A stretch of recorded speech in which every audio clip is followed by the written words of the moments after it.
بسم اللہ الرحمن الرحیم۔ ناظرین، میں ہوں بلال ڈار اور آپ کی خدمت میں حاضر ہوں۔ آج ہم بات کریں گے گوادر میں جاری مولانا ہدایت الرحمان کی قیادت میں جاری دھرنے کے حوالے سے، جو اس کے حوالے سے کچھ ڈیولپمنٹس ہوئی ہیں وفاق میں اور پاکستان بھر میں اس کے حوالے سے آج آپ کو بتاؤں گا۔ اس سے پہلے کہ بات چیت کا آغاز کروں، ہمیشہ کی طرح آپ سے ریکویسٹ کروں گا کہ یوٹیوب پہ میرے چینل پاکستان والا ٹی وی کو سبسکرائب کریں اور اس کے ساتھ بیل آئیکن کو دبا کے اس کے بعد آل نوٹیفیکیشن کو بھی پریس کر دیجئے تاکہ ہر آنے والی ویڈیو سب سے پہلے آپ تک پہنچ سکے۔ تو جی ناظرین، بات کرتے ہیں کہ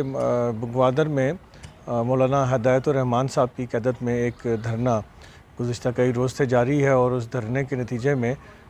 بہت بڑا ایک پنچال آیا ہوا ہے، لیکن ابھی تک صوبائی گورنمنٹ نے چونکہ کوئی بات چیت کا آغاز نہیں کیا اور جو صوبائی حکومت کی جو حکمران جماعت ہے اس کے سربراہ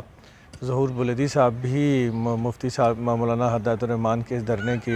مطالبات کو جائز قرار دیتے ہیں اور سبھی جائز قرار دیتے ہیں،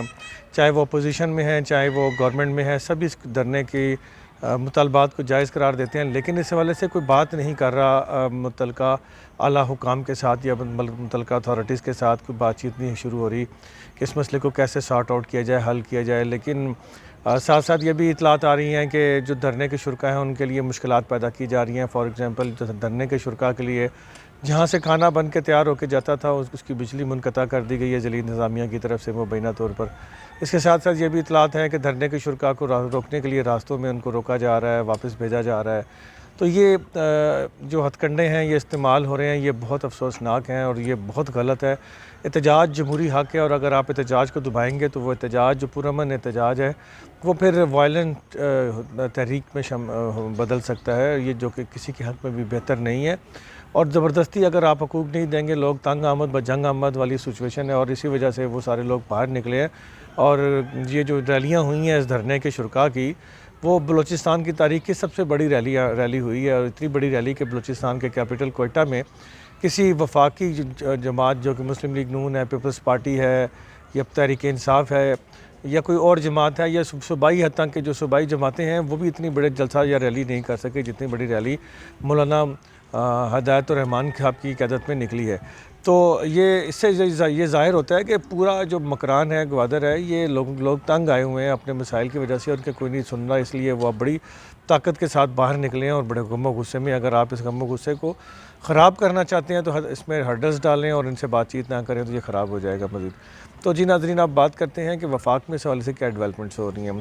ناظرین، سب سے پہلے تو یہ بڑی اچھی بات آئی ہے کہ جو جماعت اسلامی کے زیر اہتمام یہ جو دھرنا ہو رہا ہے، اس کی جو صوبائی اور وفاقی اور مرکزی قیادت جو ہے وہ بھی اس طرف متوجہ ہوئی ہے اور وہ بھی گوادر اب جا رہی ہے اس دھرنے میں شریک ہونے کے لیے۔ اور اگلے مرحلے میں یہ مجھے جو ذرائع بتا رہے ہیں جماعت اسلامی کے کہ اس دھرنے کو، اس احتجاج کو ملک گیر احتجاج میں بدلنے جا رہے ہیں، اور جب تک یہ احتجاج پنجاب میں نہیں ہوگا یا دیگر حصوں میں نہیں ہوگا، اتنا مؤثر بھی شاید نہ ہو۔ اس کے لیے ضروری ہے کہ اگر بلوچستان کے عوام کو حقوق چاہیے تو دیگر صوبوں میں، خاص طور پر پنجاب میں اس حوالے سے موو چلائی جائے اور یہاں پہ احتجاج کیا جائے۔ تو اس سے یہاں کی جو اسٹیبلشمنٹ ہے یا یہاں کے جو حکمران ہیں وہ مجبور ہوں گے ان کو حقوق دینے کے لیے۔ دوسرا، میرے ذرائع نے جو بڑی امپورٹنٹ خبر دینے جا رہا ہوں آپ کو، کہ میرے ذرائع نے مجھے بتایا ہے کہ جو چائنا امبیسی ہے، گو کہ گوادر جو سی پیک پروجیکٹ ہے وہ کافی حد تک اب رکا ہوا ہے، لیکن جو چائنا امبیسی ہے اس نے اس معاملے کا بھی نوٹس لیا اور وہ بھی اس حوالے سے تشویش کا اظہار کر رہی ہے کہ یہ کیا ہو رہا ہے اور اتنے روز سے وہاں دھرنا جاری ہے اور مسلسل، اور وہاں کی ساری پبلک باہر نکلی ہوئی ہے اور ان کے جو مطالبات ہیں وہ وفاقی اور صوبائی حکومتیں کیوں نہیں پورا کر رہی ہیں۔ تو اس حوالے سے میرے جو ذرائع ہیں وہ یہ بتاتے ہیں کہ چائنا امبیسی اس دھرنے کی پل پل کی رپورٹ حاصل کر رہی ہے اور وہ باخبر رہنا چاہتے ہیں، اور ان کو چائنا گورنمنٹ کی طرف سے بھی ہدایات جاری کی ہیں میری اطلاعات کے مطابق کہ جو بھی وہاں دھرنا ہو رہا ہے، جو بھی سچویشن ہو رہی ہے اس کے حوالے سے پل پل کی خبر سے چائنا حکومت کو اور متعلقہ چائنا کے اداروں کو آگاہ کیا جائے۔ اور ساتھ ساتھ Chinese companies, business man community جن کے بڑے وہاں کنسرن ہیں، جن کی وہاں بڑی انویسٹمنٹ ہیں یا ہونی ہے، وہ سارے بھی اس حوالے سے بڑے کیا کہتے ہیں اس کو نوٹس لے رہے ہیں اور اس کو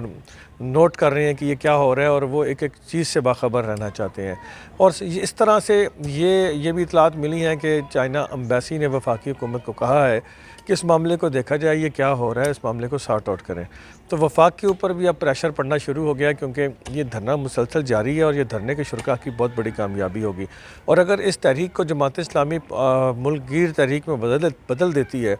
تو وفاقی حکومت کے پاس اور اداروں کے پاس اس کے علاوہ کوئی چارہ نہیں ہوگا کہ وہ ان مطالبات کو, جائز مطالبات کو پورا کرے. سمپل سے مطالبات ہیں. سب سے پہلا مطالبہ کہ ایف سی کی چیک پوسٹوں پہ بلوچوں کو, مقامی آبادی کو عزت دی جائے, ان کی بے عزتیاں نہ کی جائیں, ان کو ذلیل نہ کیا جائے, رسوا نہ کیا جائے. اور سمندر میں 12 آرٹیکل نائل جو ہے اس کے اندر ٹرالنگ نہ کی جائے, فشنگ نہ کی جائے. یہ غیر آئینی, غیر قانونی ہے. اس کے یہ ایکٹ کی خلاف ورزی ہے. اس کو روکا جائے اور پانی سے صاف پینے کا پانی فراہم کیا جائے. اتنا بڑا سی پیک بن گیا لیکن بلوچستان کے اس گوادر کے اس حصے کو جس کی بدولت یہ سی پیک چل رہا ہے, یہ بن رہا ہے اور اربوں ڈالر پاکستان میں لگے ہیں, اس کے باوجود یہاں پہ ڈیولپمنٹ, یہ پانی صاف پینے کا پانی مہیا نہیں ہو سکا. یہ کتنی بڑی شرمناک بات ہے اور پاکستانی حکومتوں کو, صوبائی حکومتوں کو ڈوب مرنا چاہیے اس حوالے سے. میرے الفاظ اس سے بھی زیادہ سخت ہو سکتے ہیں, میں بڑی کوشش کر رہا ہوں اپنے الفاظ کنٹرول کر کے بات کروں, لیکن یہ بہت ہی شرمندگی اور بے عزتی والی بات ہے کہ اربوں ڈالر آپ نے گوادر کے نام پہ لے لیے ہیں لیکن ان کو پانی پینے کا صاف پانی مہیا نہیں کر سکے آپ. اور اوپر سے آپ عزت نفس بھی ان کی مجروح کر رہے ہیں اور ان کا جو چھوٹا موٹا کاروبار فشنگ کا ہے اس کو بھی غیر قانونی ٹرالنگ کے ذریعے تباہ برباد کیا جا رہا ہے. اور اس کے پیچھے اسٹیبلشمنٹ کے ریٹائر افراد ملوث ہیں اور مبینہ طور پر ان کے بارے میں اطلاعات ہیں کہ وہ یہ ٹرالنگ کروا رہے ہیں. تو اس چیز کو روکیں, اس ملک کے حقوق پہ اتنے ڈاکے نہ ڈالیں. آگے بلوچستان کے حالات بہت خراب ہیں. تو ناظرین, اگر آپ کو یہ ویلاگ پسند آیا ہو تو اس کو پلیز آگے شیئر کیجیے گا, لائک کیجیے گا. اور آخر میں پھر وہی دستبستہ درخواست ہے کہ اس چینل کو یوٹیوب پہ پاکستان والا ٹی وی کو ضرور سبسکرائب کیجیے گا. اللہ تعالیٰ آپ کا اور میرا حامی و ناصر ہو. السلام علیکم.